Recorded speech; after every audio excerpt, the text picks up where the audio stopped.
Assalamualaikum warahmatullahi wabarakatuh. Perkenalkan, nama saya Evi Dayanti, NIM 7211419069. Di sini saya akan menjelaskan materi bab ketiga mengenai menggunakan teknologi informasi dalam menjalankan perdagangan elektronik. Materi pertama yang akan saya bahas mengenai perdagangan elektronik. Definisi yang mereka berikan hanya meliputi transaksi bisnis yang berhubungan dengan pelanggan dan pemasok, yang menghubungkan komputer mereka masing-masing melalui internet. Definisi yang sempit ini seperti mengartikan bahwa hanya transaksi-transaksi yang melintasi batas perusahaan saja yang dapat diklasifikasikan sebagai perdagangan elektronik. Selanjutnya, e-commerce di luar batas perusahaan memiliki dua macam. Yang pertama, e-commerce bisnis ke konsumen, mengacu pada transaksi-transaksi yang terjadi antara sebuah bisnis dan konsumen akhir produk. Yang kedua, e-commerce bisnis ke bisnis, mengacu pada transaksi antar bisnis di mana tidak ada pihak yang menjadi konsumen akhir. Selanjutnya, manfaat yang diharapkan dari e-commerce. Yang pertama, perbaikan layanan pelanggan sebelum, selama, dan setelah penjualan. Perbaikan hubungan dengan pemasok dan komunikasi keuangan. Peningkatkan imbal balik ekonomis atas pemegang saham dan investasi pemilik. Selanjutnya, kendala e-commerce, yaitu biaya yang tinggi, kekhawatiran akan masalah keamanan, peranti lunak yang belum mapan atau belum tersedia. Nah, masing-masing kendala di atas akan semakin tertantang seiring dengan semakin populernya teknologi dan sistem informasi. Biaya sumber daya komputasi pada akhirnya akan semakin menurun. Seperti yang saya jelaskan pada bab 1, bahwa hukum Moore mengamalkan penggandaan kekuatan komputer selama 18 bulan sekali.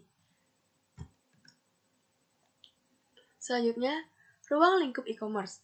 E-commerce bersifat dinamis dan ruang pengaruhnya dapat berubah dalam waktu hanya beberapa bulan saja. Selanjutnya, inteligensi bisnis merupakan aktivitas pengumpulan informasi mengenai unsur-unsur di dalam lingkungan yang berinteraksi dengan perusahaan. Memiliki dua macam. Yang pertama, basis data eksternal. Basis data pemerintah juga merupakan sumber informasi penting lainnya. Perpustakaan Kongres menawarkan beragam topik bagi para periset di banyak bidang, seperti Biro Sensus dan Biro Statistik Tenaga Kerja. Dan yang kedua, mesin pencari. Nah, suatu program komputer khusus yang menanyakan satu kata atau kelompok kata pada penggunaan untuk dicari. Contohnya, menggunakan mesin pencari untuk menemukan ketersediaan sebuah kamar hotel. Selanjutnya, strategi e-commerce dan sistem interorganisasional. Istilah yang sering digunakan oleh iOS adalah AD. Kedua ini seringkali bertukar penggunaan.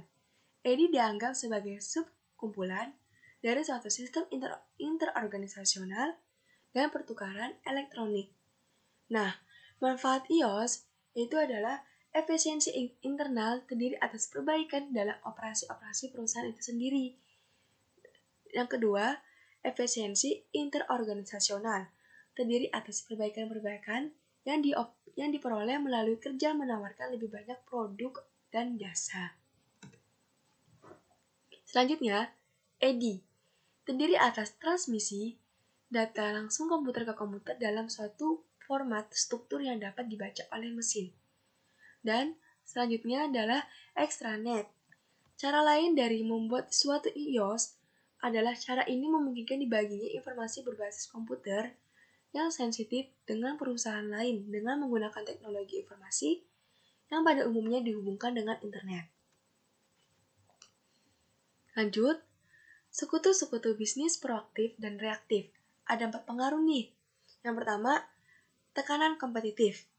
Ketika perusahaan berada dalam situasi posisi yang buruk terhadap para pesaingnya. Yang kedua, penggunaan kekuasaan. Ketika sebuah perusahaan dapat memaksakan kekuasaannya atas anggota yang lain. Yang ketiga, kebutuhan internal. Ketika perusahaan sadar bahwa partisipasinya dalam iOS salah satu cara untuk meningkatkan operasinya. Dan yang terakhir, dukungan manajemen puncak. tanpa melihat apakah perusahaan tersebut bertindak dengan cara yang proaktif ataupun reaktif. Dan manfaat tidak langsung iOS, itu ada 6, antara lainnya yaitu adalah mengurangi kesalahan, menurunkan biaya, meningkatkan efisiensi operasional, dan lain sebagainya. Manfaat langsung yang sering kali diukur dalam jumlah uang dapat memberikan justifikasi ekonomis yang solid untuk menggunakan iOS.